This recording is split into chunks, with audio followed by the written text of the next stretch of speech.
Hola, home peeps! How are you all doing today? And, welcome to Sonic Colors Episode 3, where we will be taking on the boss of Tropical Resorts boss. Nope. Well, you get the gist. So, Eggman doesn't have enough aliens, and, I want you to get me a cheeseburger in this shape. ha ha ha. Idiot. Get me more aliens. Sorry, I'm not talking, I'm just watching and just staring in awe at the writing. Y'all want fries with that? Oh boy. I reckon that hurt a bit. Cubot really annoyed me in this game because of all of his comedic voices that he had. You know, he had the pirate, he had the western voice. That especially annoyed me. A lot of things in this story annoyed me, but that especially. Actually, funnily enough, Cubot was kind of one of my favorite characters in Sonic Lost World. I hate that story too, way more than this. But Cubot, I don't know, he kind of seemed like he had a different personality. He was a little bit dumb, but he was kind of kind and a little bit gentle. I don't know. Out of all the things, I hated him kind of the least. So this cutscene's still going. And he just abandoned his two robots. And now we will be fighting a Ferris wheel. Guess it's time for me to start stopping. And this will be really fun, hopefully. And here it comes. Boss Tropical Resort. Oh, the music. I love the music in these battles and how everything, the whole feel of the boss battles. They're really cool. You're going to hear me say I love the music a lot during this Let's Play, because I really do. And I forgot how you damage him. Okay, that seems to work well enough, but I'm pretty sure you can also homing attack him. Oh yeah, and there's kind of some momentum here. You run up and then you run down, you can run up and down and all around.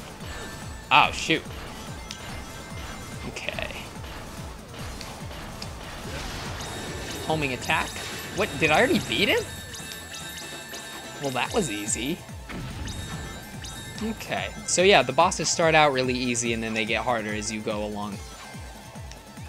As they do in pretty much every video game. Okay, so that was that.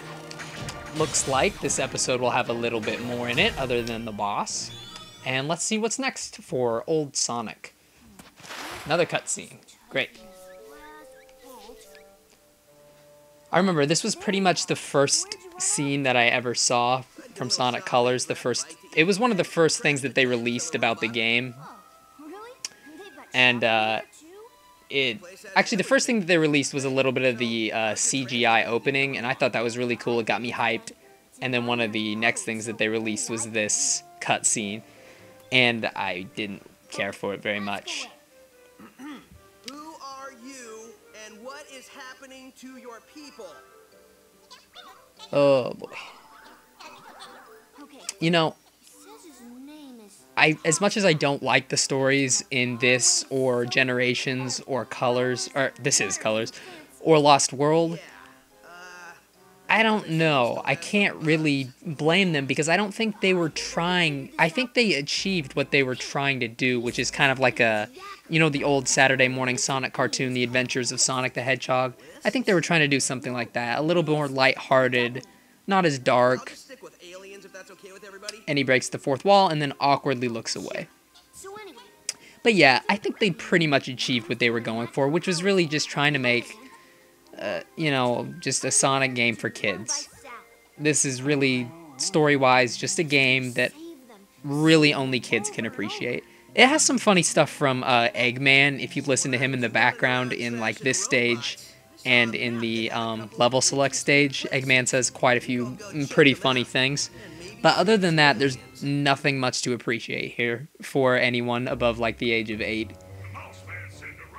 And I really don't think they'll think it's that cool either, because, okay, kids, pretty much all kids love, like, the dark not necessarily dark, but just a little bit more serious. You know, the Sonic games took themselves seriously. They had a decent story with decent villains. There wasn't too much comic relief attempts. And, you know, pretty much all kids dig that. A lot of kids will see this and say, oh, that's really stupid, unless they're very young. And then there are some older people, adult-wise, that still like, mysteries. That, like the darker Sonic stories, like myself. Adventure 1 and Adventure 2. Yeah, you know, I can get into that. They're pretty neat. A lot better than this, for sure. Okay, so where should we go next? I usually go to Sweet Mountain next, but okay, I'll switch it up a little bit and go to Starlight Carnival, where we are introduced to the Cube Wisp, the blue Cube Wisp.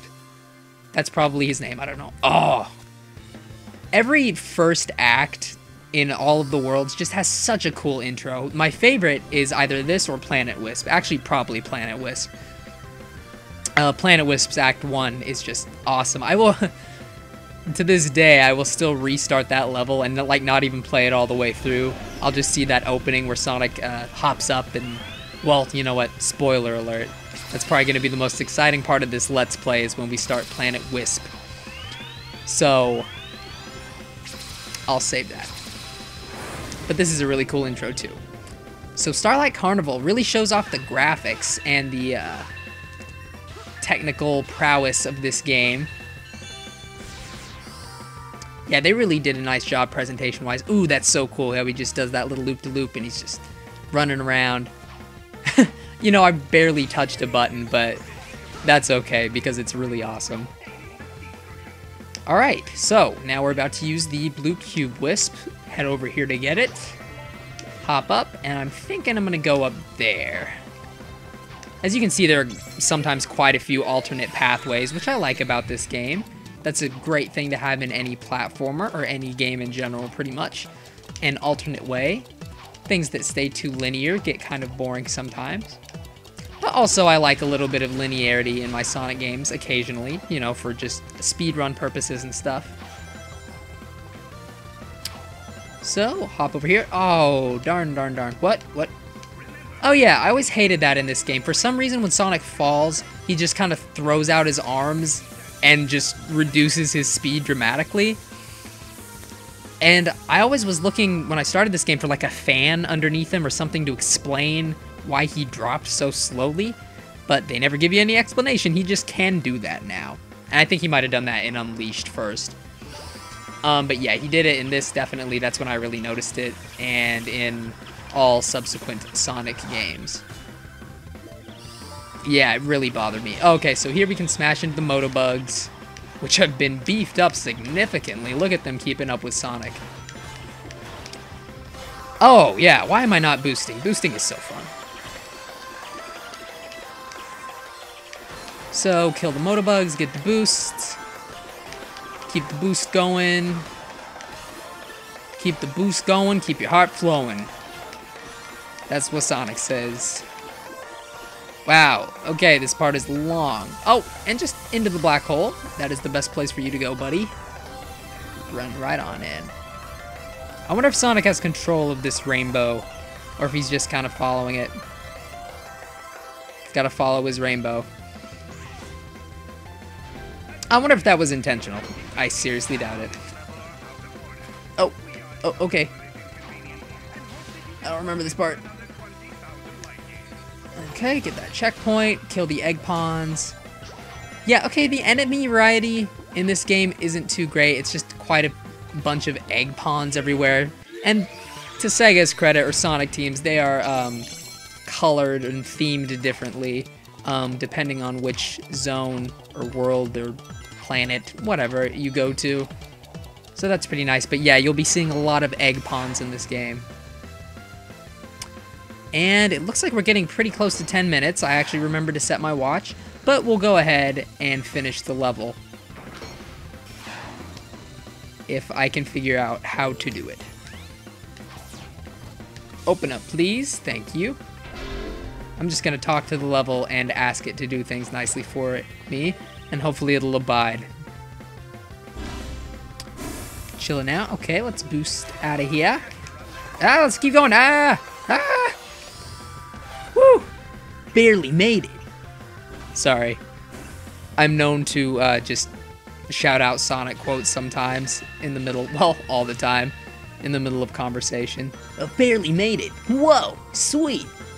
Sonic's the name, speed's my game. You're too slow. It's really dumb. Okay, here we go. And we have beat Starlight Carnival Act 1. And it's a personal best for me on this brand new file, so that is something to be proud of.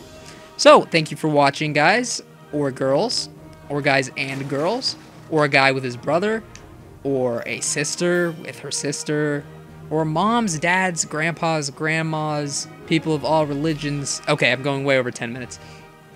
But yeah, thanks for watching, and tune in next time for episode 4. And let me know in the comments what you guys think about this. If anybody has any tips or anything for Let's Plays, things you see I'm doing wrong or stupidly, unintelligently, just let me know. And I will try to improve that in future episodes. So, I'll see you later.